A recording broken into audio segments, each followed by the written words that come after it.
윤석열 전 대통령의 내란 우두머리 혐의 사건 두 번째 공판이 어제 서울중앙지법에서 열렸습니다. 피고인석에 앉은 윤 전 대통령의 모습이 촬영이 허가된 것도 처음인데요.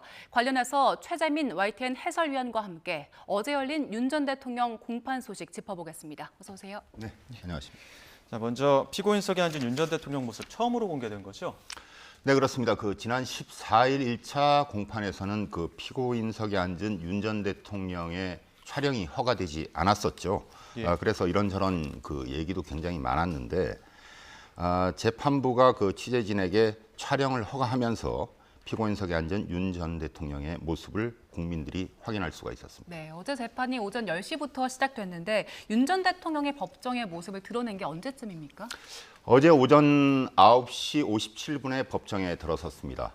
불구속 재판을 받는 윤 전 대통령은 구속 피고인이 들어오는 피고인 전용 통로를 통해서 입장한 뒤 둘째 줄 가장 안쪽 피고인석에 앉았습니다.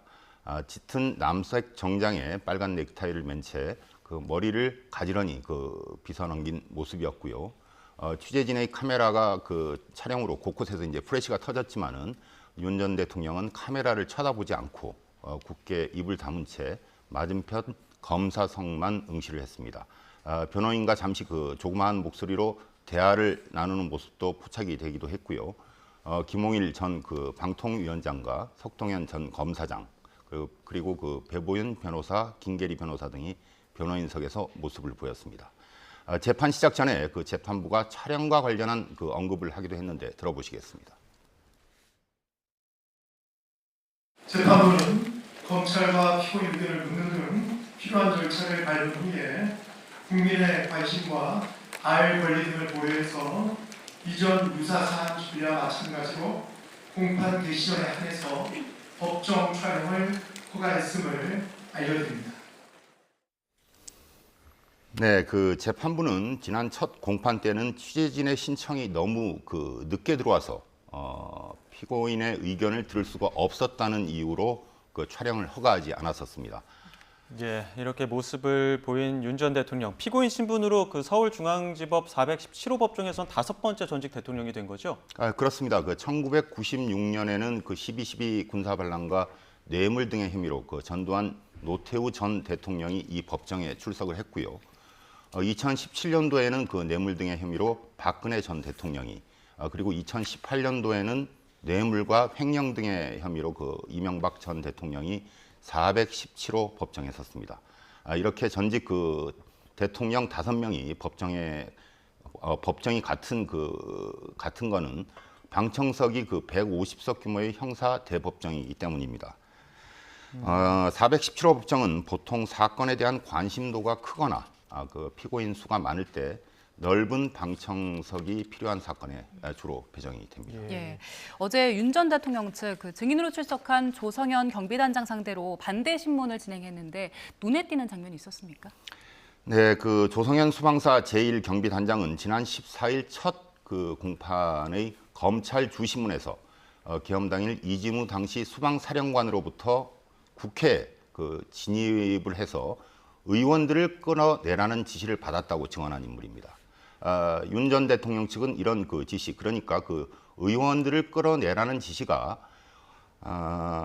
있었다고 했는데 가능해 보이느냐고 물었고 조 단장은 불가능한 지시를 왜 내리는지 모르겠다고 답을 했습니다. 또한 정당성을 떠나서 군사작전으로는 가능했냐라는 질문에는 군사작전적으로 할 지시냐고 되묻기도 했고요. 이어서 이제 조 단장은 군사작전에는 의원들을 끌어내라는 지시가 있을 수 없다며 왜 그렇게 지시를 했을까요? 이렇게 이제 잘 알고 계시는데 이라고 답하자 방청석에서 실소가 터져 나오기도 했습니다.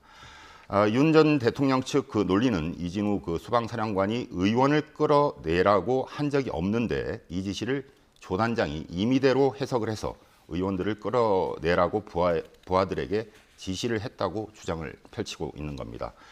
윤 전 대통령 측이 이후에도 비슷한 취지의 질문이 이어가자 조 단장은 여러 차례 진술했다며 신경전이 펼쳐지기도 했습니다. 예, 그리고 또 계엄 당시 국회 투입했던 김형기 육군 특수전사령부 1특전대대장 증인 출석했는데 사람에게 충성하지 않는다 이런 발언을 했거든요. 검사 윤석열을 어떻게 보면 국민들에게 각인시킨 그런 발언 아니었습니까? 네, 그렇습니다. 그 윤 전 대통령은 2013년도였죠. 그 국가정보원 댓글 의혹 사건을 수사할 당시에 국회 국정감사에 그 출석을 해서 윗선의 부당한 수사 지휘가 있었다는 폭로성 주장을 하며 자신은 사람에게 충성을 하지 않는다라는 말을 남겨 화제를 낳았습니다. 소신과 그 외압에 맞선 이른바 강골 검사 이미지를 국민들에게 각인을 시켰고요. 이후 이제 정치적 자신의 자산이 되기도 했습니다. 김 대대장이 어제 그 증인 신문을 마치기 전 재판부에 꼭 하고 싶은 말이 있다며 이렇게 이제 신경을 밝힌 건데요. 김 대대장은 군 생활을 23년 동안 했다면서 안 바뀐 게 국가와 국민을 지키는 것이라면서 자신은 사람에게 충성을 하지 않는다. 조직에게 충성하고 조직은 국가와 국민을 지키라고 했다고 말했습니다. 윤 전 대통령은 자신의 어록과 같은 이 문구를 그 김 대대장이 말할 때 줄곧 눈을 감은 채로 있다가 발언이 마무리될 즈음에야 김 대대장을 응시하기도 했습니다. 또 그 윤 전 대통령 측 위헌석 변호사가 국회에 가서 질서를 유지해야 한다는 생각은 해본 적이 없느냐라고 이렇게 물었습니다. 그런데 그 질서 유지는 군의 임무가 아니다라고 이제 답을 했고요. 김 대대장은 그 질서를 유지하는데 총을 왜 가지고 가느냐 되묻기도 해서 방청석에서 웃음이 터져 나오기도 했습니다. 예. 윤 전 대통령 지난 1차 공판 때 생각해보면 93분 정도 직접 발언을 했었는데 어제는 좀 달랐던 것 같습니다. 오후 5시까지 아무 말도 하지 않았다고요? 어제 재판이 그 오전 10시부터 시작이 돼서 오후 5시 한 54분에 마무리가 됐습니다. 윤 전 대통령은 그 변호사와 이따금 대화하는 모습은 보였지만은 재판이 마무리될 즈음에야 한 6분간 발언에 나섰습니다. 윤 전 대통령은 계엄은 가치 중립적인 것이고 칼과 같은 것이라며 칼을 썼다고 해서 무조건 살인이 되는 것은 아니듯이 그 민주 헌정 질서를 무너뜨리고 사법기관과 그 헌법기관을 동시에 무력화시키고 대통령이 독재를 해야 내란이라는 관점에서 재판을 할 수 있는 것이라고 이제 주장을 했습니다. 그러면서 다퉈야 하는 심리와 쟁점의 그 순서가 변호인 측이 말한 점이 충분히 고려돼야 된다고 이제 그렇게 주장을 했는데 이 말은 자신 그러니까 그 윤 전 대통령으로부터 직접 명령을 받거나 지휘를 받은 사령관급 이상 증인부터 신문을 해야 된다는 취지의 주장이고요. 윤 전 대통령 측에서는 직접 그 통화한 사령관급 이상 증인에게는 의원을 끌어내라는 등의 그 취재의 지시를 한 적이 없다라는 점을 강조하려는 의도로 보여집니다.